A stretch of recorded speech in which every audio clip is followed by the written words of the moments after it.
regionali, la marcia dei candidati. Cateno De Luca profetizza la sua vittoria al 41%. Barbara Floridia rilancia l'alleanza con il Partito Democratico a fronte delle fibrillazioni a Roma. Giuliana Amiciché.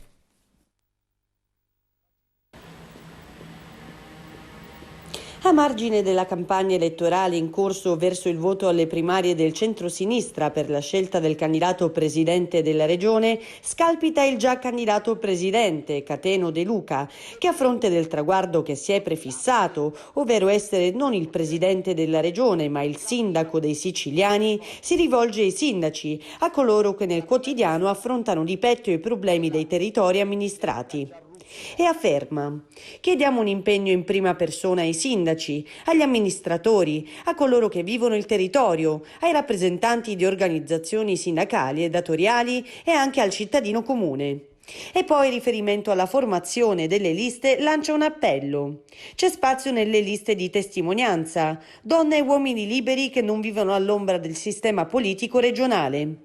E poi, in prospettiva, De Luca profetizza la propria vittoria, netta, e dichiara: questo progetto ormai non si ferma, nessuno deve avere dubbi. Ribadisco a chi mette in giro la voce che alla fine l'accordo con De Luca si troverà che io non sono né Armao né la Galla. Non ci sarà alcun accordo e vincerò queste elezioni. Sarò sindaco di Sicilia con il 41%. Sarà un risultato frutto di una strategia che determinerà per le 3 liste principali il superamento del 5%, mentre le 6 liste di testimonianza raccoglieranno dal 10 al 12%, conclude. E nel frattempo, a seguito delle fibrillazioni che incombono tra il Partito Democratico e il Movimento 5 Stelle sul sostegno al governo Draghi, la candidata alle primarie, Barbara Floridia, del Movimento 5 Stelle, rassicura che in Sicilia l'alleanza col PD non sarà pregiudicata. E afferma: qualunque cosa accada al governo, in Sicilia è un'altra partita. In Sicilia il Movimento 5 Stelle e il PD sono insieme e continuano a lavorare insieme. Sfido qualsiasi altro rappresentante della coalizione a dire il contrario. Stiamo lavorando sui temi e stiamo lavorando bene. E poi il sottosegretario all'istruzione sottolinea: abbiamo temi chiari e condivisi soprattutto alle regionali. Ogni tornata elettorale è diversa, dalle amministrative alle regionali alle nazionali.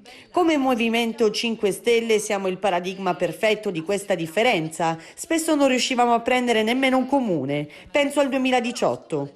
Ne avevamo pochissimi, eppure poi alle nazionali abbiamo raccolto 12 milioni di voti. Quindi sono diverse perché le persone a cui ci rivolgiamo hanno aspettative differenti. Diverso è governare una città o una regione o una nazione. Alle primarie dovrebbero scegliere me perché ho già fatto esperienza di governo in coalizione e perché ho una recente esperienza di condivisione di obiettivi con altre forze politiche con le quali mi sto presentando alle regionali. Questa è un'esperienza che altri non hanno.